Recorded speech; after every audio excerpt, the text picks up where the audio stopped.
अदा खुरबत है नाड़ी दस्तना फरमाइश है इब्राहिम जाफरानी है या के फिजुल्ला जाफरानी है स्वाब जाफरानी है जाफर खान जाफरानी है मजीद खान जाफरानी है बाल बाल फरमाइश है खालिद खान है फरमाइश है घोष बिलाल है फरमाइश है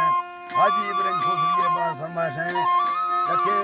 सुरी रमजान चाकरानी है बाल बाल फरमाइश है साहिब दीन मोहम्मद है फौजी सिद्दीक है हाजी अताउल्लाह चाकरानी है बाल बाल फरमाइश है अल्लाह सबका खुश करा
कहानियां